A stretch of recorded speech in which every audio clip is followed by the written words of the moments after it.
Trinidad Chambliss is a dynamic dual threat and toolsy quarterback prospect, but he is not a first-round pick yet.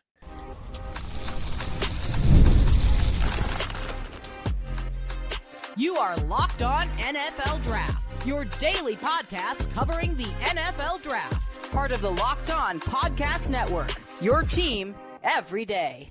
Welcome back to the Locked On NFL Draft Podcast. I'm Damian Parson. That is Keith Sanchez. And on today's episode, we're summer scouting Ole Miss returning quarterback Trinidad Chambliss. Going to explain the grade, give you the cons, and then we're going to start this thing off with the pros in our summer scouting series. Summer Scouting Series. Talking tomorrow's stars before the hype. Chambliss, Keith, quarterback for Ole Miss, who had a guy that really, I feel like we found him. Like we talked about him first on this pod during the season when he took over for, I think it was Austin Simmons for Ole Miss last year. He was the guy who was supposed to take over for Jackson Dart. And then I think it was the Arkansas game where I think Simmons was hurt. He was banged up. Trinidad got that first start, and he never gave that job back, Keith. And he completed 66.1% of his passes, threw for 3,937 yards and 30 total touchdowns. When you look at Trinidad Chambliss, Keith, I'll tell you my power statement on him. He is a dynamic playmaker. He is like through and through. He is a playmaker, Keith. When you looked at the pros, what stood out to you on the film? Yeah, you went playmaker. I went gamer. This is a highly competitive guy. That given the opportunity, he's going to attempt to throw you into some really beneficial situations. He's aggressive.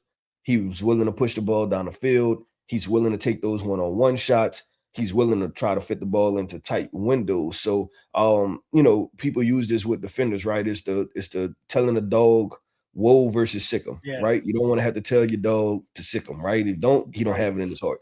Trinidad Chambliss is a gunslinger at heart. He wants to throw the football. He wants the ball in his hands. He's looking for a big opportunity. He's looking to make the play. He's looking to give his wide receiver a chance. So the gamer part is more of a intangible than it is a physical tool, DP. But I think that you can appreciate the aggressiveness that he plays with. No, 100%, Keith. I think that's what I love about him, right? You go back to the playmaking ability, the aggressiveness that he plays with, like that gamer mentality. Like he walks into a game feeling like we should win this game, right? Mm-hmm. And I think that goes into leadership as well, because the quarterback is always viewed as the biggest leader on the team. That's what we as a football community has propped them up, especially in the NFL, is if you don't have a leader at quarterback, you don't have a leader, right? But he walks into every game feeling like we supposed to win this game, no matter who they're playing, right? Remember the first game against Georgia? It was a back and forth game, and it was only because Georgia found a way to stifle and slow that offense down in the fourth quarter that they were able to win that game. What happened the second time? They didn't have the fourth quarter to shut the offense down, and then you saw just that natural dynamic playmaking ability from Trinidad against Georgia the second time in the college football playoffs, where he looked like Kyler Murray. He just was running back and forth. You had a line underneath him. You'd have seen so many zigzags in the backfield where it's just like, I'm like, are they going to get like a 10, 15-yard sack? No, he gets out of it and then able to throw for a first down. I think it might have been the third down. Crazy thing about it was it was on their side of the field. So it wasn't like they were in red zone. They were inside their 30 or 40-yard line. So he's going backwards. And I'm just like, this might end poorly and terribly for Ole Miss. And he pulls a rabbit out of his hat. He's a magician back there. But then also he has the arm talent, Keith, to push the ball, especially in the short to intermediate. I like his velocity. He can drive it. I think he can drive it. Yep. No, I'm about to say, yeah, he could drive it, man. So I like that from him as well, Keith. And just that, again, some guys, like I said, some guys just have it. He's a guy I think had that it factor from a just innate playmaking ability that I'm not going to let my team down. Like, and when you have those type of traits where it's like, I can create, like I think the phrase you always used, make the wrong things right. Mm-hmm. He's one of those quarterbacks where it's like, if you get a free runner, don't think you got me dead to rights. Don't think that you got an easy sack because all you see is him spin out of that. And now he's 15 yards upfield and it's like a first down. You're like, hey, my nickel corner, we ran the cat blitz. He did what he was supposed to do. He just didn't bring him down because he has such a really good pocket presence for pressure too, Keith. So I really like, again, we talked about him a lot during the season and everything and whatnot, Keith. And I wanted him to see him, and especially with that dual threat playmaking bill. I wanted to see him come and go and declare for this draft class because I do feel like the way his stock was, he might have been that second quarterback, or that second or third quarterback off the board, right? To where offensive coordinator say, or offensive head coach say, you know what? Let's draft him. Now, would the Arizona Cardinals have done it? Probably not, because they've already had another short quarterback that didn't work out for them. So they might not go back to that well. You know what I mean? They're like, you know what? We don't want to test those waters. But like other teams that needed quarterbacks, right, could have absolutely made that decision to go get them a guy. And I think he's listed they have him listed at 6 foot 200. We'll talk about that a little bit later, whether or not that's believable. We'll see. The 200 pounds, I definitely think he's 200. He's a stout build. I think he's got a dense frame for a short quarterback. So, and then you see that in the QB power game too. You don't see too many short quarterbacks or shorter quarterbacks saying, yeah, QB power, like right at the middle. Yeah, and I was going to get to the mobility factor for him. And if I had to put it in a category, I think it's Bo Nix-ish. I like that. I like that. As far as his, his athleticism and mobility. And Bo Nix was a guy that was pretty good athlete. You're not going to put him in the elite tier, but a guy that can hurt you enough with his legs that week in and week out, you have to game plan for it, right? Like you have to just make sure that, hey, when he, if we run in RPOs, whatever, if we run in, QB option, whatever, QB power, QB counters, like we have to get a couple snaps in the defensively. You know what I'm saying? Like just to prepare for it because they can make enough plays. And then, like you said, running around in the backfield, when things break down and then being able to throw the football, extending plays, I think that's another part where Bo Nix excels at, right? And I think he has that type of athleticism and just gamer to him to extend plays in that capacity. No, 100%, Keith. I think he rushed for 8 touchdowns last year. He rushed for a little less than 600 yards, and he wasn't the starter to play the first 2 games as a full-time starter. And that's putting it in context of you're not just not the starter, right? You just transferred from another school. So it's not like you've been at Ole Miss Ferris State that nobody knew who you were. Yeah. It's not like you was there for 3-4 years. No. You're transferring to being a starter. You're taking over a team that was slated to be a college football playoff team, right? Like they're consistently a really good football team, and they've always been quarterback play away, right? Like all of those different factors play into it. And then also you have to think about it, DP. You're playing also not to still lose your job because you came into the season as QB2, right? They may, I believe, if I'm correct, Austin Simmons wasn't out for the year when he was injured. No. So you think about it, they chose him over you. So you're still playing not to try to make some mistakes. You're still playing to do everything right. So then that way you don't have to relinquish the job again because these are the same people that told you that we want him over you, right? Like when y'all had the competition. So there's a lot to it, DP. And I think overall that there probably should be a certain level of excitement for what Austin Simmons will do this upcoming football season with Ole Miss having more opportunities and more cuts at it. So I'm excited for it and excited to see what happens. But DP, let's do this, man. Let's flip the coin. Let's go to the concerns part, right? Because obviously this is a guy that went back, and just being completely honest, there were, watching the film, there were situations where you might have tilted your head to the side a little bit, right? This is an interesting case study with Trinidad Chambliss, and we're going to discuss that part, the other side of this, coming up next. This episode is sponsored by BetterHelp. Summer is supposed to be the season everyone looks forward to. Vacations, longer days, more time outside, more plans with family and friends. But for a lot of people, summer can also feel surprisingly overwhelming. Schedules get packed, routines change, and sometimes it feels like you're trying to do everything at once instead of enjoying the season. And that's why it's important to take time for yourself too, and therapy can help you create a version of summer that feels manageable and enjoyable, because it's easy to say yes to everything and forget to slow down for yourself. With over 30,000 therapists and more than 6 million people served worldwide, BetterHelp makes it easy to get matched with a licensed therapist based on your needs and preferences. And if the match doesn't feel right, you can switch at any time. You don't have to say yes to everything this summer. Find support in therapy. Sign up and get 10% off at betterhelp.com/lockedon. That's BetterHelp, HELP.com/lockedon. Before we get into the concerns for Ole Miss quarterback Trinidad Chambliss, get your daily dose and your daily fix of Locked On NFL Draft completely ad-free by joining the Everydayer Club. Start your 7-day free trial right now and get closer to us, your favorite team, your favorite analysts, without the interruptions. Click the link in the show notes or go to LockedOnNFLDraft.supercast.com to claim your free trial. The concerns, Keith, when it comes down to Trinidad Chambliss, and Keith, you let me know again. I mentioned it earlier. They have him listed at 6 foot, 200 pounds. I believe he is 200 pounds.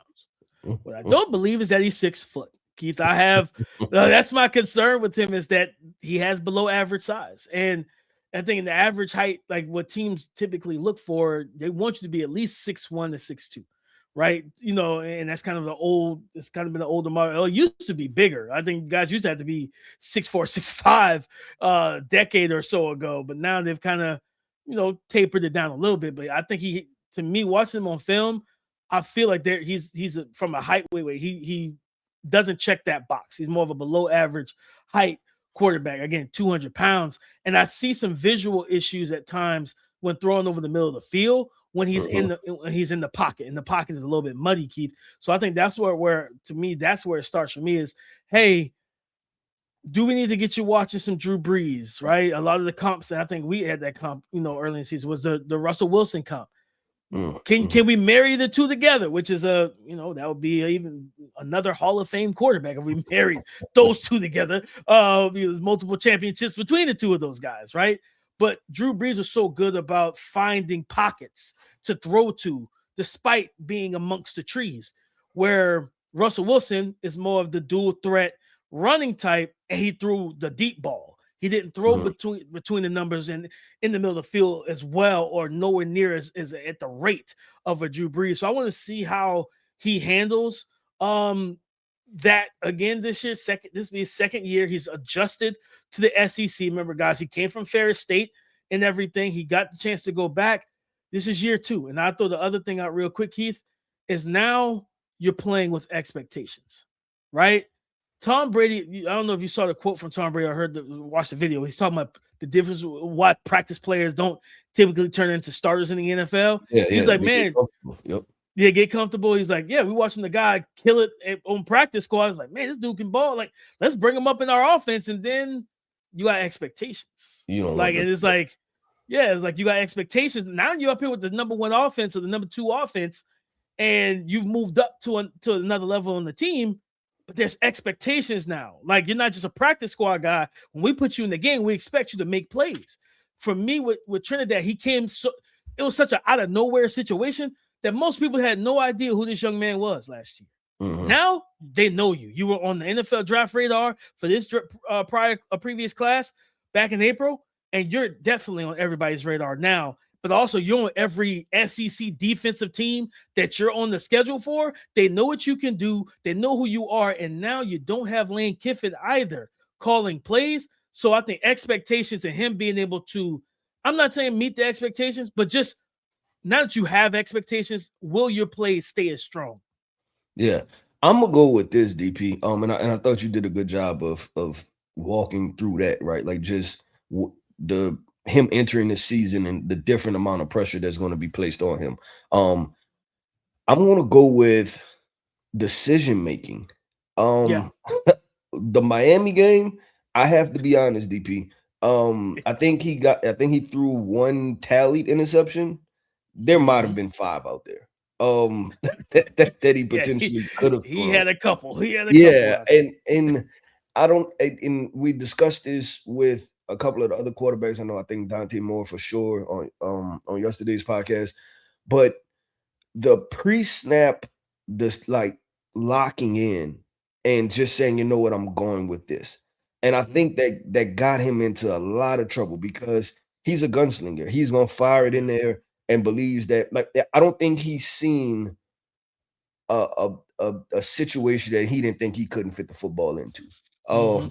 There isn't, like, some of he just lets it rip. He's going to let it rip. So I think that he has to, in part, it could be part of the offense, this RPO, glance routes, right? Like backside, whatever the play may be.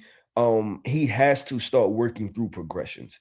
And I don't know what's baked into the offense, because watching it, you put part of the blame on him, and then you put part of the blame on, is he operating the offense?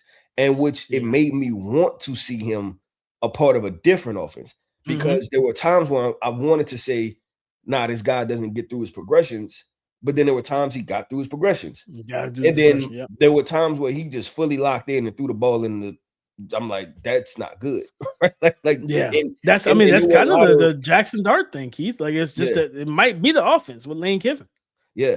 And there was a lot of, you asked yourself what went wrong here. Like, you didn't know if it was his fault. You didn't know if it was the wide receiver fault. You didn't know if the defender, the defensive back just made a good play. But there were a lot of plays where, I don't want to say they were broken, but it seemed as though they were not operating at a high level at times, right? Like the play went through and something wasn't executed at a high level, and it resulted in an empty play, if that makes sense. Yeah. No, 100%. And I think, like, you go back to, like you said, talking about the Miami game and just putting the ball in harm's way, those turnover-worthy plays and throws where, that should have been intercepted. That should have been intercepted. Like, that's how I was watching them. I'm like, that should have been a pick. And it was a couple times where multiple, like, Miami defenders, they got their hand, like, it was multiple Miami defenders that got their hands on the football. They just couldn't. They didn't catch it. Not at all. And I'm like, for him, I think that post-snap processing was a thing. And like I said, do I give you a little bit of grace too, because it was also your first year in the SEC and stuff? Yeah, you won with Division II, Division III national championship. Was there speed of the game issues to you, or a little bit? Yeah. Okay. Yeah, because I felt like he was a little late on some throws. Like I feel like accuracy is not. I don't think accuracy is a problem for him. There were some throws where you back foot hits and he sees it, but it's just timing. So it's like, not even just the timing of the defense, but also the timing of the athletes you're throwing to too. It's like, you know what I mean? Like, I think they have a athletic tight end, Daquan Wright, a big, playmaking tight end. And there's times where the ball is on his back hip crossing the middle of the field. And I'm like, placement got to be better, but I feel like you were late on that throw. And it's just like, is this a issue of just, hey, I'm still getting used to throwing these type of athletes, man. Like, these are, like, at Ferris State, we ain't have guys this big and this fast. So it's like, just speeding up that processing, speeding up the play, the just how fast you are getting the ball out.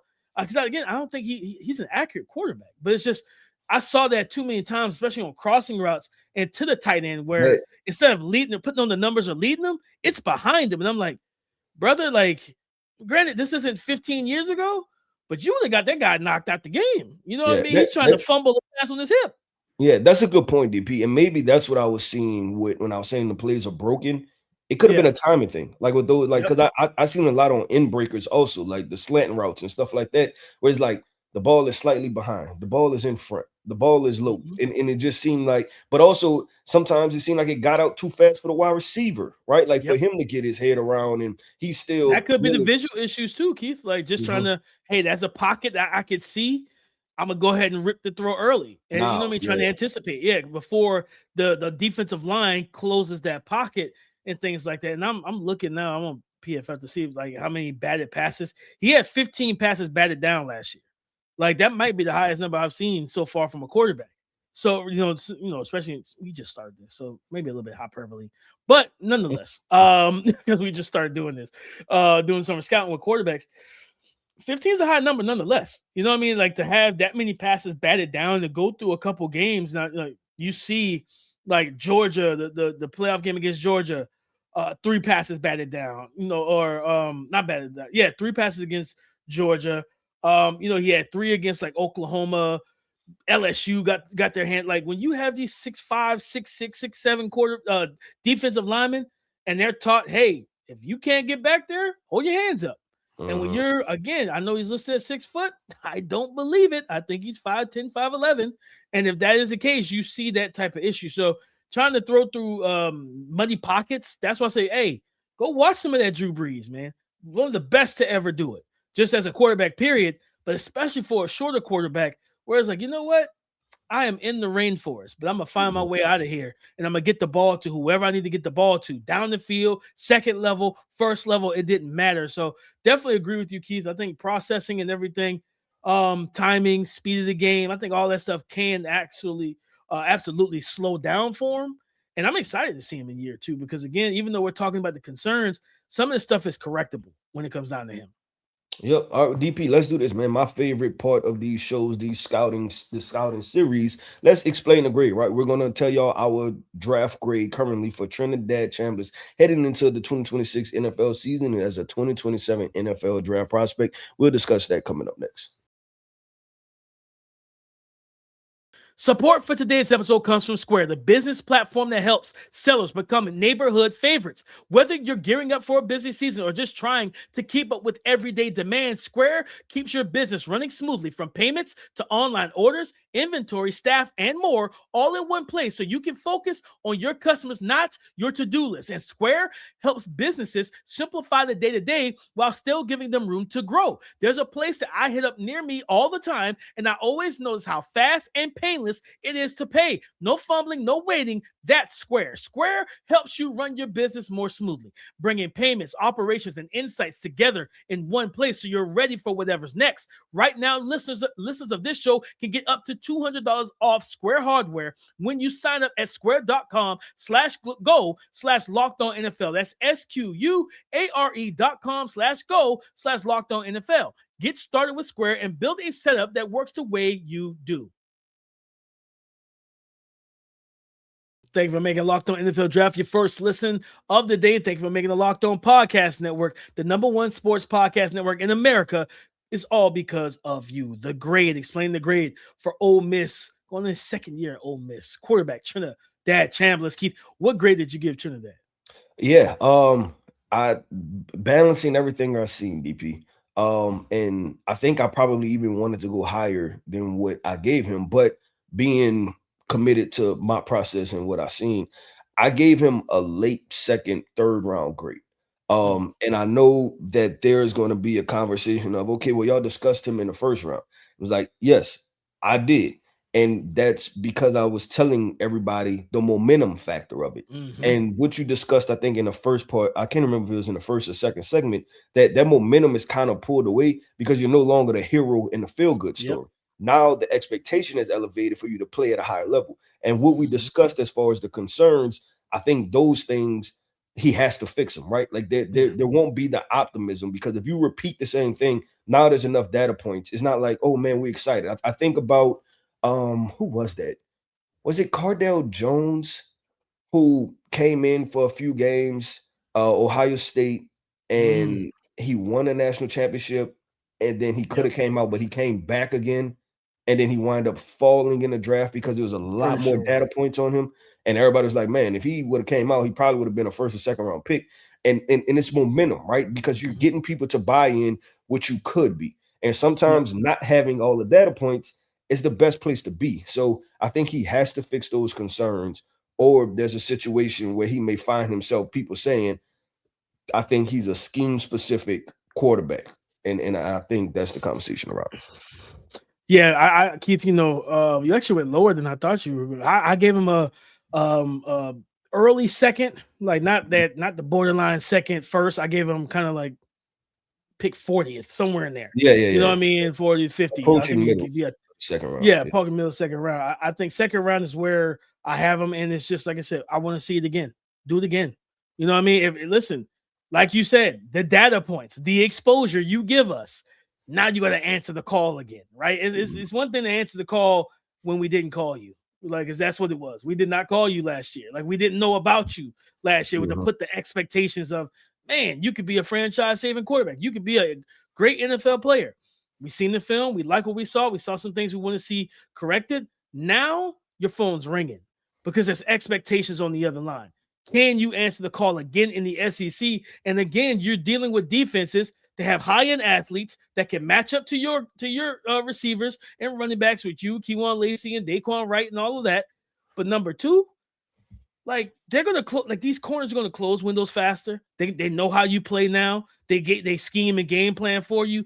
Can you adjust to the SEC defensive adjustments?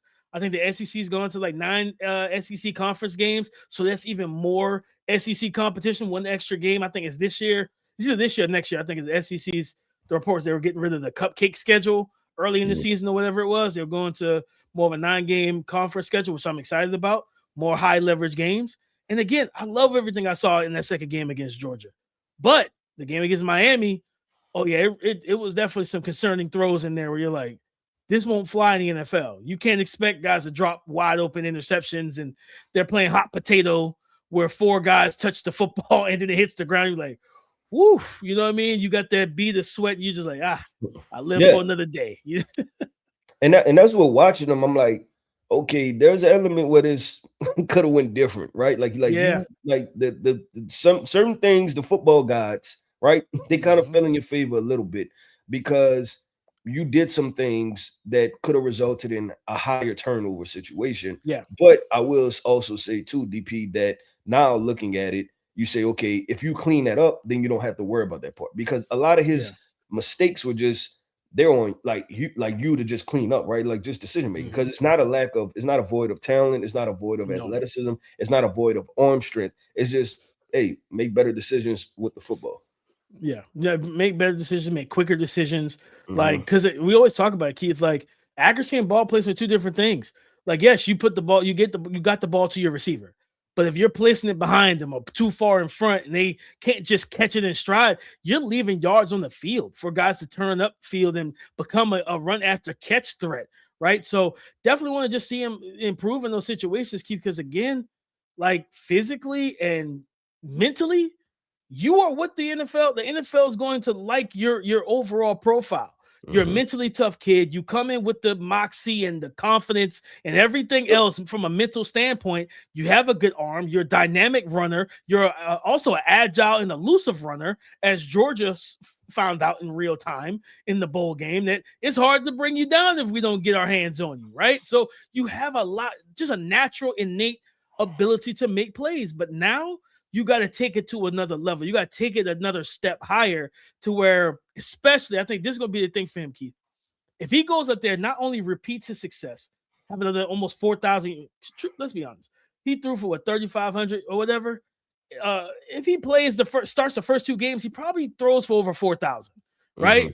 And close to 40 touchdowns. Well, yeah, and that's what I was going to say. I think this season has to be one of those probably 35-6, 40-8 type of seasons as far as like 600-700 yards rushing and all that, like just show the full skill set. But if he's able to do that, Keith, I think where he puts that feather in his cap is if he's doing it without Lane, where they're like, hey, Lane Kiffin isn't the one dialing this up and scheming things up for you. He's doing it without the brain trust of the Lane train, as you like to call him, with Lane Kiffin.